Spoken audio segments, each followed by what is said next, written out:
Marvel Studios' Infinity Saga is the greatest franchise achievement in cinema. It was an interconnected storyline that spanned over 10 years, leading up to the epic 1-2 punch conclusion, Infinity War and Endgame. The Multiverse Saga, not so much. It is too unfocused and unconnected with too much crappy mid-content that Marvel fatigue is something almost everyone has. Over the past month, I've released 3 videos dedicated to remaking this saga, focusing on interconnectivity and spacing out the content to make this a 10-year plan, consisting of 33 projects, 10 shows, and 23 movies. In my last video, I went over the beginning of Phase 6, the final phase of the saga, in which I introduced the mutants and set up what I will be going over in this video. The Multiverse Sagas Infinity War and Endgame, Kang Dynasty, and Secret Wars, which in reality will be rushed films built on bad setup and underdeveloped plotlines, but in my version will have had 8 years of setup and character development, slowly but excitedly building up Kang and Doom as terrifying threats. So, here's what my version of Kang Dynasty would look like. Kang and Doom would successfully unleash the variants upon the multiverse, which causes multiple incursions across all universes.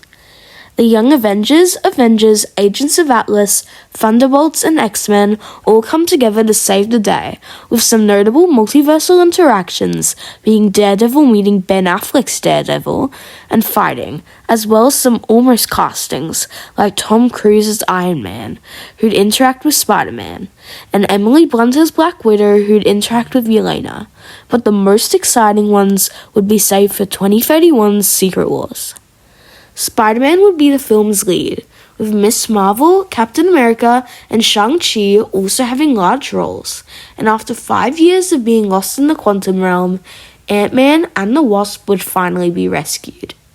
This film is a great chance to make characters mingle who have not crossed paths yet, like She-Hulk and Deadpool, who would have some fun fourth wall breaking moments after Deadpool busts out of the TVA, and Shang-Chi and our new Captain Marvel, who would be love interests.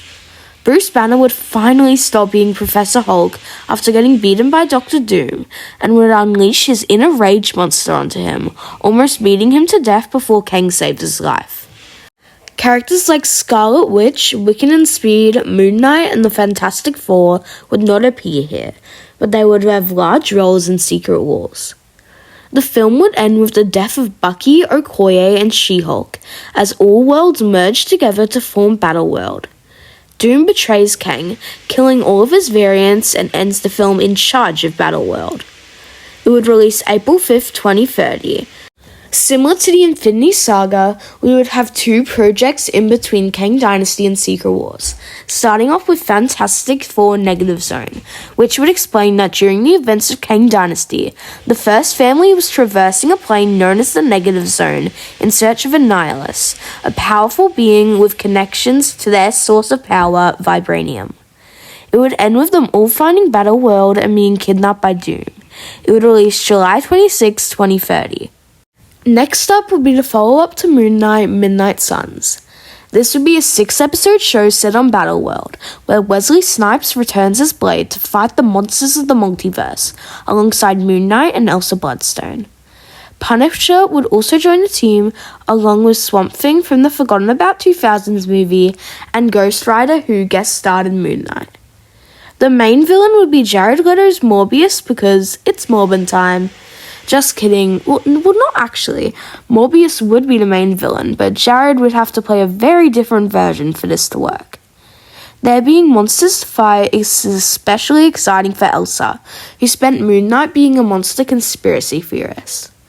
It would end with them stopping Morbius, but Elsa would die, but she died happy, having her theories proven true. The episodes would release from January 17th to February 14th, 2031. The big event conclusion to this saga is Avengers Secret Wars, releasing April 4th, 2031. This would take place mostly on Battleworld and would involve the heroes of 616 being forced to fight each other and the heroes from other universes like the Fox one and many other ones from old movies. It would feature Thor's grand return, having not appeared since 2021's Guardians of the Galaxy Volume 3, in which he would reunite with Loki. Scarlet Witch and her children, Wiccan and Speed, would be our point-of-view characters here after their absence from Kang Dynasty, and Wanda would die in the end, imprisoning Doom in the negative zone to save her kids. Many of our other heroes would die, like Thor, Hawkeye, Hulk, Wasp, The Thing, and Beast. Moon Knight and the Fantastic Four would have integral roles in this film, like Ant-Man and Captain Marvel in Endgame. Spider-Man would once again have a large role, having a large focus on the Spider-Verse, bringing back Tobey, Andrew, and their villains once again, with Tobey dying in the end.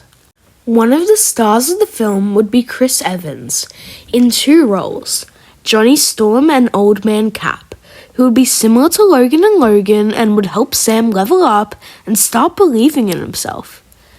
The multiverse would be returned in the end, staying mostly the same, except with a few people coming in from other universes like Swamp Thing, Blade, Deadpool, and Colossus. Whilst being the conclusion to the saga, it would not be the conclusion to the phase, as just like the Infinity Saga, it would end with a Spider-Man movie. The Superior Spider-Man would release 4th of July 2031, and would follow Peter's descent into madness as the symbiote takes more control over him. This universe's Norman Osborn would work behind the scenes as a villain, sending Scorpion after Peter and manipulating Tom Hardy's Venom, who has been left on 616 after Secret Wars to go after him, leading to a final fight where Peter rips the suit off and it latches onto Scorpion, forcing Spider-Man and Venom to team up. Black Cat and Gwen and Harry would all be back from the last movie, with a love triangle occurring between Gwen and Black Cat, with him eventually choosing Gwen, turning Black Cat from an anti-hero back to a villain. Miles Morales would appear throughout the movie in a small role and would get bit in the post-credits scene. And that brings my restructured multiverse saga to a close. I've really loved making this series for you all, and hope you all have enjoyed watching it. It's been such a creative challenge for me to think of solutions to issues people had, like the villain problem of killing off all villains in their first movie. We have many repeat villains across this saga, like Kang, Doctor Doom, Kingpin, Red Hulk, Namor, and Yon-Rogg, which allows for more time with fan-favorite antagonists. I've tried to make this universe feel as connected as the Infinity Saga. My version has way less projects more spread out, so you don't get oversaturated. I don't know if it was clear, but my new Marvel Trinity was Miss Marvel, Shang-Chi, and Sam Wilson's Captain America, as they are all characters with multiple appearances throughout the saga that have a lot of character interactions. I've had to do a lot of research in other people's ideas, like Black Lion, who made a fantastic series similar to mine, and he gave me lots of great ideas. I'd also like to thank you guys for your support and the engagement you've given me. I've loved listening to your ideas and thoughts on my restructuring, and I'd love to build a community where we can all comment and express our ideas without judgment. With all that being said, I just really hope Marvel can get it all together and fix their declining universe before it's too late.